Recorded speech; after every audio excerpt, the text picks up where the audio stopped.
मध्य प्रदेश के टीकमगढ़ जिले के नया खेड़ा माध्यमिक शाला में सांप निकलने से हड़कंप मच गया। सांप प्रधान अध्यापक के ऑफिस में घुस गया था, जिसे स्कूली छात्रों ने देख लिया, जिसके बाद सर्प मित्र को बुलाकर सांप का रेस्क्यू कराया गया और उसे फिलहाल जंगल में छोड़ा गया है। नया खेड़ा सरकारी स्कूल में धामन सांप मिलने से स्कूल में हड़कंप मच गया था। करीब 6 से 7 फीट लंबा सांप मेढक का शिकार करके बैठा हुआ था। प्रिंसिपल के ऑफिस में आराम फरमा रहा था सांप, जिसे देखकर सभी के होश उड़ गए। आनन फानन में स्कूल के प्रिंसिपल ने इसकी सूचना स्नेकमैन अमर सिंह लोधी को दी, जिसके बाद अमर सिंह द्वारा सांप का रेस्क्यू कर उसे जंगल में छोड़ा गया है। बताया जा रहा है कि 6 से 7 फीट लंबा यह सांप धामन प्रजाति का है, जो जहरीला नहीं होता, लेकिन बच्चों को नुकसान जरूर पहुंचा सकता था। स्टेट टुडे के लिए टीकमगढ़ से सुधीर त्रिवेदी की रिपोर्ट।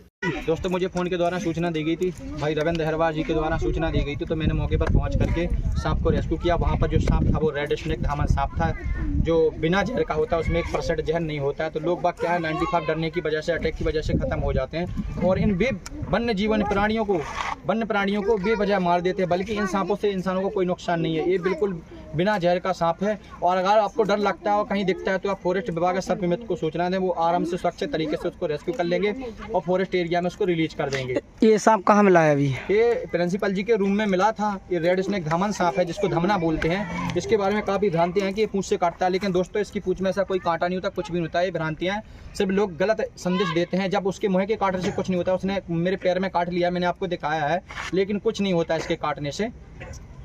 तो अमर जी बताएं, जो आपने अभी तक कितने सांप रेस्क्यू किए हैं? मैं लगभग 1200 प्लस सांप रेस्क्यू कर चुका हूं और सभी सांपों को सुरक्षित तरीके से रेस्क्यू कर फॉरेस्ट एरिया में छोड़ देता हूं, क्योंकि पर्यावरण के लिए वन्य जीवों को बचाना बहुत ज़रूरी है। वन्य जीवों को मारना कानून जुर्म है। और मैं सभी लोगों से निवेदन करना चाहता हूं कि जितने भी लोग नीचे बिस्तर लगाकर सोते हैं वो मच्छरदानी का उपयोग करें और रात्रि में जब भी निकलें बाहर तो फुल साइज़ के जूता और टॉर्च का उपयोग करें। अंधेरे में ना सोएं, क्योंकि जितनी भी मौतें रात के समय में होती हैं तो करिया गणेता जो सांप होता है, जिसको इंग्लिश में कॉमन करैत बोलते हैं और साइलेंट किलर के नाम से जानते हैं, वो हाईली न्यूरोटॉक्सिन वेनमस से लेस रहता है, जिसके काटने से ज़्यादातर मौतें हो जाती हैं।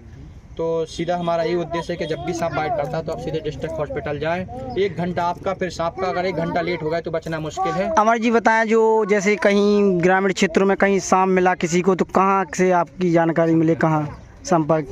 देखो, अगर आपको मिलता है सांप तो हमारा यूट्यूब चैनल है, उस पर भी हमारे वीडियो डले हुए हैं, उस पर नंबर भी है। किस नाम से है चैनल? यूट्यूब चैनल का नाम है सांपों का रखवाला। तो सांपों का रखवाला यूट्यूब चैनल है, उस पर नंबर है, काफ़ी सांपों के वीडियो भी डले हुए हैं। तो आप देख लें और उनको मारें नहीं और हमें सूचना दें, हम तत्काल पहुँच जाएंगे, सांप को रेस्क्यू कर लेंगे।